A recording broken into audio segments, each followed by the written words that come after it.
நடிகர் விஜயை பத்தி என்ன நினைக்கிறீங்க? நடிகர் விஜய் வந்து அண்ணன் வந்து சினிமாவில் நல்லா நடிப்பாங்க. அண்ணன் தான் எல்லாமே ஃபஸ்ட்டு. படம்லாம் சூப்பராக இருக்கும். இப்போ அரசியலுக்கு வந்திருக்காங்க அண்ணன். அண்ணன் வந்து இப்போது அதில் ஜெயிப்பாங்களா என்னன்னு தெரில. ஆனால் கண்டிப்பாக சீமான் கூட ஜெயிச்சாங்கன்னா கண்டிப்பாக வெற்றி வாய்ப்பு நிறையா இருக்குது. அதனால் எனக்கு அதான் தோணுது. அண்ணன் சீமானை பற்றி உங்கள்கிட்ட கேட்டால் என்ன பதில் சொல்லுங்கள்? அண்ணன் வந்து எனக்கு பிடிச்சவங்கன்னா அண்ணன் மட்டும்தான். அண்ணன் பேசுறதுலாம் அவ்வளோ சூப்பராக இருக்கும். அண்ணன் வந்து எப்படின்னா மக்களுக்காக அவங்க வந்தாங்கன்னா அவ்வளோ சூப்பராக செய்வாங்க. நமக்கு வந்து எப்படின்னா இப்போ சீமான் அண்ணன் வந்தால் நமக்கு எல்லாம் நல்லதாக நடக்கும். அதனால் சீமான் அண்ணன் வரணும். தமிழ்நாட்டில் அரசியல் தெரிஞ்ச ஒரே ஆள் சீமான் மட்டும்தான். அவரை தவிர்த்து தமிழ்நாட்டில் அரசியல் வந்து விஜய் வந்து ஒரு சினிமாவில் ஒரு பிரபலமான ஆளாக இருக்கலாம். ஆனால் அவருடைய அரசியல் கருத்துக்கள் எதுவும் வெளிவரலை. அவர் அரசியல் கருத்துக்களை தெரிவித்தாதான் அவருடைய கட்சிங்கிறது நிலையாக இருக்குமா இல்லைங்கிறது பின்னாடி தான் தெரியும். எங்களை பொறுத்தவரையும் சீமான் வந்து அவரோட கொள்கைகள்லாம் நல்லா இருக்குது. அவர் தமிழ்நாட்டுக்கு வந்தால் நல்ல ஒரு வாய்ப்பு. தமிழக மக்களுக்கு நல்ல வாய்ப்பு. சீமானை விட்டுட்டாங்கன்னா தமிழக மக்களே வருத்தப்பட்டு தான் ஆகணும். இன்னொன்று வந்து திமுகவில் வந்து உதயநிதி ஸ்டாலின் வந்து துணை முதலமைச்சர் ஆக்கியிருக்காரு. அது அவரை பற்றி என்ன நினைக்கிறீங்க? அவர் என்னென்ன அப்பாவெல்லாம் வந்தாங்க. அவங்களாம் சீமானண்ணா பாருங்கள். அவர் தனியாக வந்தார். இவ்வளோ பேர் மக்களை கூட்டத்தை சேர்த்துருக்காருன்னா யாராலன்னு நினைக்கிறீங்க? மக்கள் அவரால் பேச்சுனால, அவர் சொல்கிற கருத்துனால. ஆனால் இப்போ என்ன இவர் ஸ்டாலினா அவர் பிள்ளை அவரை தான் வந்துட்டார். வாழையடி வாழையாக வந்துட்டு இருக்காங்க. அவ்வளோதான். இதில் வந்து அவரை பற்றி பேசுறதுக்கு எதுவும் இல்லைண்ணா. நமக்கு எதுவும் வேஸ்ட். அவர் உதயநிதி ஸ்டாலின்லாம் அரசியலில் நிற்கிறது சிரமம் தான். ஏன்னா அரசியல் வாரிசுங்கிறதுனால அவங்க இருக்கலாம். ஆனால் அவங்களுக்கு மக்கள் ஓட்டு போடுவாங்கங்கிறது கொஞ்சம் இதுதான். ஆனால் தமிழ்நாட்டை பொறுத்த வரைக்கும் சீமான் இருக்காங்க. விஜயும் சீமானும் சேர்ந்து நின்னா கண்டிப்பாக இந்த டிஎம்கே ஆட்சியை வீழ்த்துறதுக்கு வாய்ப்பு இருக்குது. நன்றி. அண்ணன் தானே சீமான் எங்களுக்கு தான் ஓட்டு. அவங்களுக்கு தான். நன்றி பிரதர். ஓகே. 3 யங் பொலிட்டீஷியன் பேர் சொல்கிறேன். அவங்கள பற்றி நீங்கள் என்ன நினைக்கிறீங்கன்னு உங்களுடைய கருத்து சொல்லுங்கள். சரி, நடிகர் விஜய் வந்து இப்போ அரசியல் கட்சி ஆரம்பித்து இப்போ வந்திருக்காரு. அண்ணன் விஜயை பற்றி நீங்கள் என்ன நினைக்கிறீங்க? அவங்க சினிமா நடிகராக இருந்தாங்க. சினிமா நடிகராக இருந்து இப்போ அவங்க வந்து பாலிடிக்ஸ்குள்ளே என்ட்ரு ஆகிருக்காங்க. இப்போ 2024 அவங்க பின்னாடி பல இளைஞர்களும் போயிட்டு கட்சியில் போயிட்டு இணைகிறாங்க. பெரும்பாலானோர் கட்சியில் போயிட்டு இணைகிறதா தகவல் சொல்கிறாங்க. அது என்னன்னு சரியாக தெரியல. இன்றைக்கி அவங்க சொல்கிறாங்க சினிமா துறையில் அவங்க ஒரு தளபதியாக இருந்துட்டாங்க. அடுத்து அவங்க அரசியலில் ஒரு தளபதியாக முயற்சி பண்ணுறாங்க. 2020 இப்போ அடுத்து உள்ளாட்சி தேர்தல் வந்தது. இதுக்கு முன்னாடி நாடாளுமன்ற தேர்தல் வந்தது. எதுலேயுமே நிற்காம அவங்க நேரடியாக 2026 நின்று வெற்றி பெறலான்னு பார்க்குறாங்க. ஆனால் அது வெற்றி பெறது வந்து ரொம்ப சிரமமான ஒரு விஷயம். எடுத்தோடனே யாரும் இங்கே வந்து சிஎம் ஆகிட முடியாது. இப்போ நம்ம திமுகவே எடுத்துக்கிட்டோம்னா அவங்க 18 வருஷம் கழித்து தான் அவங்க ஆக முடிஞ்சது. இப்போ இதுலேயே தமிழ் தேசிய இயக்கங்கள் இல்லாமல் தேர்தல் அரசியலில் இருக்கிறதுனா நாம் தமிழர் கட்சி தான். அந்த கட்சியே 14 வருஷமாக கஷ்டப்பட்டு 36 லட்சம் வாக்கு தான் பெற்றிருக்க முடியுது. இவங்க உடனே சிஎம் ஆகலான்னு பார்க்குறாங்க. அது வந்து ஆசைப்படுறது நல்லதான். ஆனால் அதற்கான முயற்சிகள் பண்ணியிருக்கணும். அந்த முயற்சிகள் என்னென்னா மக்களுக்கு ஆரம்பத்துலேருந்தே அண்ணன் நடிகர் விஜயவும் அவங்க இயக்கத்தில் அது இயக்கமாக இருந்ததுலேருந்து ஆரம்பத்திலே அந்த கட்சியில் உள்ளவங்க எல்லா ஆர்ப்பாட்டங்கள்லையும் கலந்துருந்துருக்கணும்.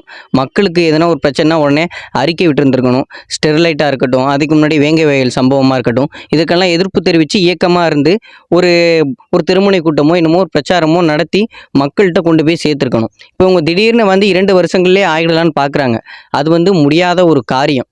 ஏன்னா உடனே ஆக முடியாது. நீங்கள் இப்படி சொல்கிறீங்க. நிறைய இளைஞர்கள் வந்து விஜய் நோக்கி தான் போகிறதா சொல்கிறாங்களே. இப்போ இளைஞர்கள்லாம் நான் போகிறது நான் எப்படின்னு நினைக்கிறேன்னா, இப்போ எனக்கு சினிமாவில் எடுத்துகிட்டு எனக்கு பிடிச்சதுன்னா விஜயண்ணன் தான். இப்போ அரசியல் எடுத்துக்கிட்டால் அரசியலில் வேறு தலைவர். எனக்கு சினிமாவில் விஜயண்ணன் பிடிக்கும். இப்போ என்ன சினிமாவிலே நிறைய சண்டை இருக்கும்ல. இப்போ அஜித்துக்கு ஃபேன் பேஜ் அதிகமாக, விஜயண்ணனுக்கு ஃபேன் பேஜ் அதிகமானு பார்த்தா விஜயண்ணனுக்கு தான். அப்படி தான் இந்த இளைஞர்கள்லாம் அந்த சினிமா மனப்பான்மையிலே தான் இப்போ வந்து இருக்காங்க. இதே இப்படி இல்லாமல் ஆனால் நடிகர் விஜயண்ணன் ஆரம்பத்துலேருந்தே இது மாதிரி ஒரு தெருவில் ஒரு ஓரமாக மக்களுக்காக நின்று கத்தி தெருவிலேருந்து ஒரு நகரத்துக்கு வந்து நகரத்துலேருந்து மாவட்டத்துக்கு வந்து மாநில அளவில் ஏதாச்சும் கூட்டங்கள் பேசியோ மக்களுக்காக கஷ்டப்பட்டோ கைதாகி சிறைக்கு சென்றோ இவ்வளோ கூட்டம் சேர்க்கலை.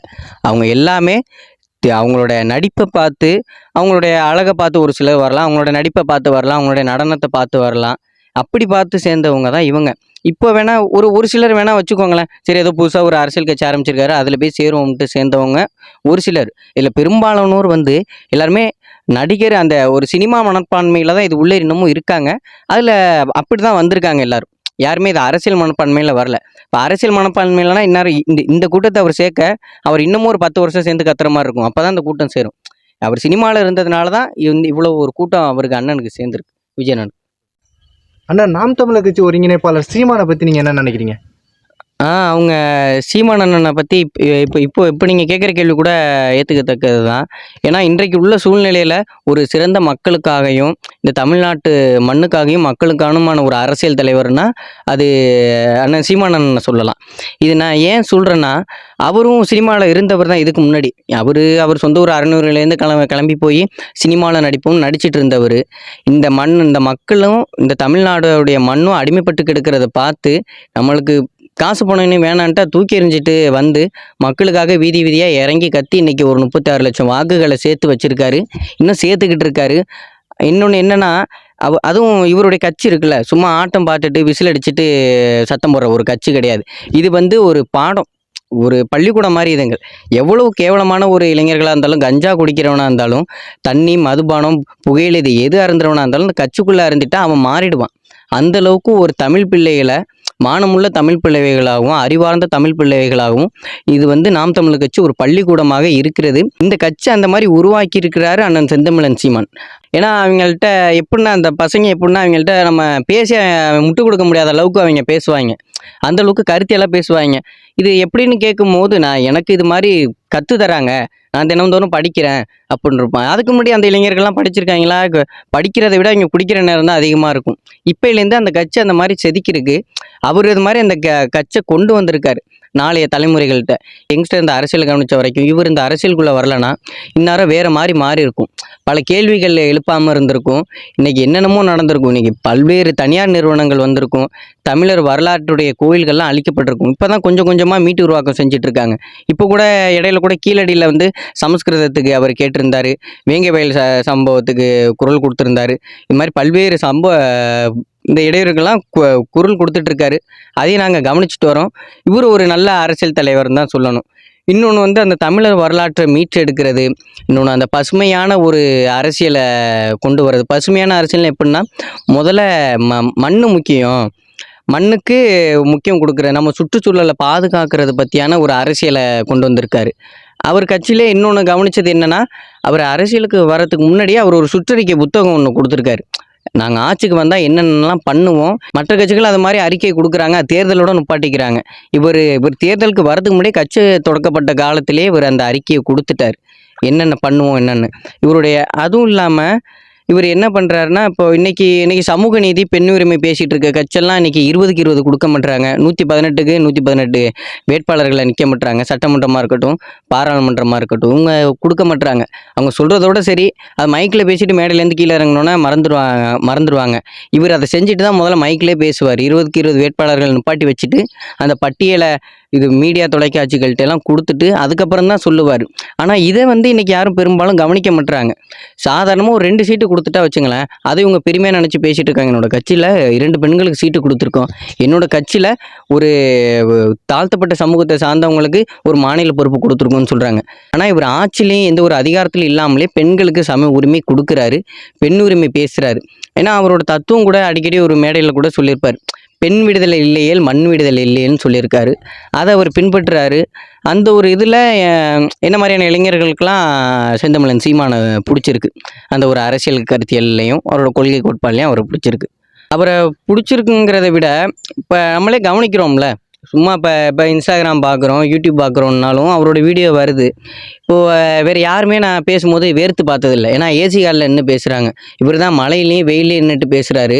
இவர் அதிகமாக கேப்பு போட்டு நின்று கூட பார்த்ததில்லை, மேலே செட்டு போட்டு நின்று பார்த்ததில்லை.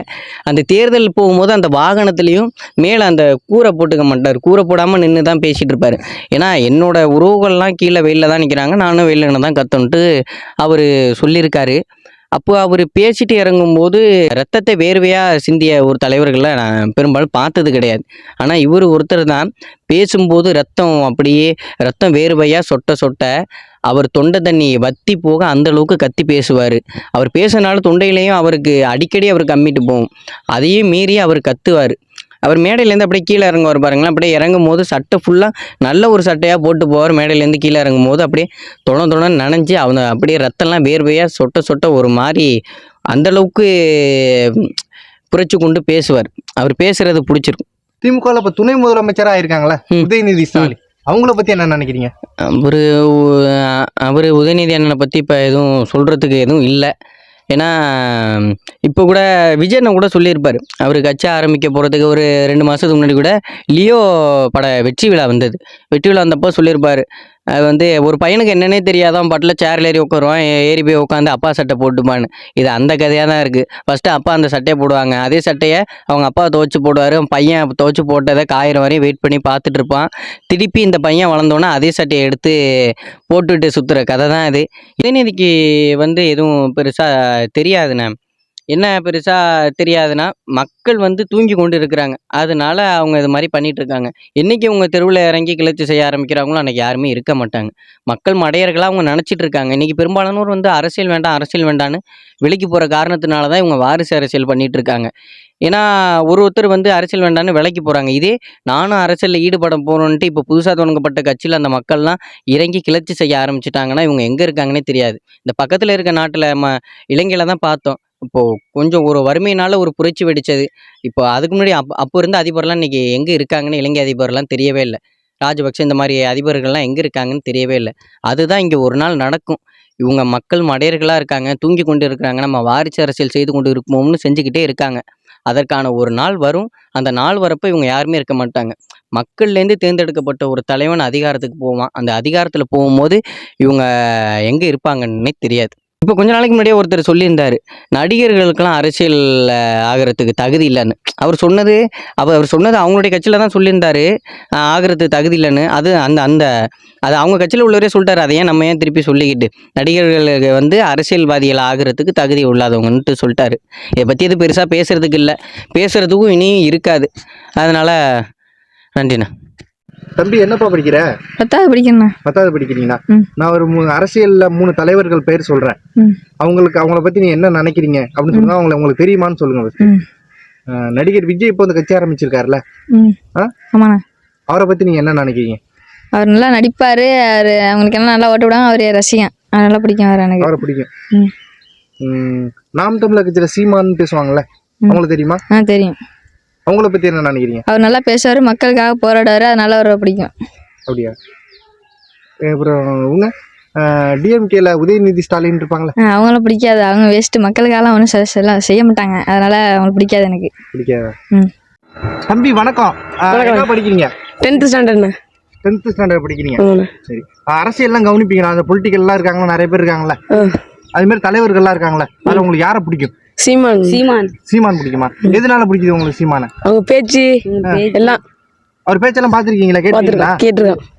என்ன ரொம்ப பிடிச்சிச்சு அவர்கிட்ட? அவர் பேச்சுல அவங்க வந்து ஒரு இது நடந்துச்சுல, நிகழ்ச்சி அதுல பேசினாங்க, அது ரொம்ப பிடிச்சிருந்துச்சு.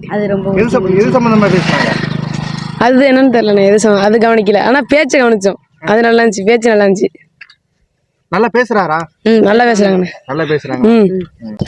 நாங்கள் இந்த அண்ணனை பார்க்கணுன்னு இருக்கோம், அவங்க வந்தால் நல்லா இருக்கும். நான் எங்கள் ஊர்லேருந்து சில அண்ணன்லாம் அந்த கட்சியில் இருக்காங்க, நாங்களும் பெரிய பிள்ளைன்ட்டு அந்த அண்ணனுக்கு சப்போர்ட் பண்ணுவோம். வணக்கம். நான் ஒரு 3 பொலிட்டீஷியன் பேர் சொல்கிறேன், அவங்கள பற்றி நீங்கள் என்ன நினைக்கிறீங்கன்னு மட்டும் சொல்லுங்கள். நடிகர் விஜய் இருக்கார்ல, அவரை பற்றி என்ன நினைக்கிறீங்க? இப்போ அரசியலுக்கு வந்திருக்காரு. அண்ணன் வரலாம், ஏன்னா அண்ணனுக்கு நிறைய ரசிகர்லாம் இருக்காங்க, வாய்ப்பு இருக்குது. ரசிகர் மொத்தத்தில் அவங்களுக்கு நல்ல வாய்ப்பு. நாம் தமிழர் கட்சி அண்ணன் சீமானை பற்றி என்ன நினைக்கிறீங்க? சீமானண்ணன் அவங்கள பற்றி சொல்ல வேண்டாம், அவங்களுக்கே தெரியும், எங்கெங்கேயே பேசிகிட்டு இருக்காங்க அண்ணன். ஆனால் அண்ணனுக்கு சில பேர் கொஞ்சம் இதாக இருக்காங்க. அண்ணனுக்கு கொஞ்சம் 2 பேரும், அண்ணனும் விஜய் அண்ணனும் சேர்ந்து வந்தால் நல்லா கொஞ்சம் வாய்ப்பு இருக்குன்னு நினைக்கிறேன். திமுகவில் துணை முதலமைச்சராக இருக்கிற ஐயா உதயநிதி ஸ்டாலின், அவரை பற்றி எதுவும் கருத்து இல்லை. மக்களுக்கான சேவைகள் எதுவும் அதிகமாக கிடைக்க மாட்டேங்குது. இப்போ வந்து பார்த்தீங்கன்னாக்கா சாதாரணமாக ஒரு பஸ்ஸில் கொடுக்குன்ற இலவச கட்டணத்தை வந்து ஒரு வீட்டுக்கு ஒரு பையனுக்கு இல்லை ஒரு பொண்ணுக்கோ ஒரு வேலை கொடுத்தா கண்டிப்பாக நல்ல மாதிரியாக இருக்கும். ஏன்னா எவ்வளோ பேரே கஷ்டப்பட்டுட்டு இருக்காங்க. இந்த 3 பேரில் யார் பெஸ்ட்டுன்னு நினைக்கிறீங்க? மக்களுக்காக உண்மையாக போராடுறதுன்னு நினைக்கிறீங்க 3 பேரில்? நம்ம அண்ணன் தான், சீமான் தான். இங்கே எதுக்கு எடுத்தாலும் யார்கிட்ட கேட்டாலும் சீமான் தான், அண்ணன் சீமான் தான். இப்போ 3 பேரில் பெஸ்ட்டு வந்து அண்ணன் சீமான்னு எடுத்துக்கலாமா? சீமான் தான் யாரு கேட்டாலும். ஓகே. எதனால உங்களுக்கு சீமான்னு சொல்கிறீங்க? சீமான் வந்து இளைஞருக்காக போராடுறாரு, இளைஞர் செய்யணும் சீமான். இப்போ நிறைய யங்ஸ்டர்லாம் வந்து எல்லோரும் விஜய் தான் பிடிக்குதுன்னு சொல்கிறாங்களே, நீங்களும் யங்ஸ்டர் தான், ஆனால் நீங்கள் சீமான்னு சொல்கிறீங்க, அதுவும் காரணம் இருக்கா? விஜய் வந்து நடிக்கிறதுக்கு தான், சீமான் கட்சியில் இருந்து. நான் ஒரு 3 தலைவர் பேர் சொல்கிறேன், அவங்கள பற்றி நீங்கள் என்ன நினைக்கிறீங்க அப்படின்னு சொல்லுங்கள்.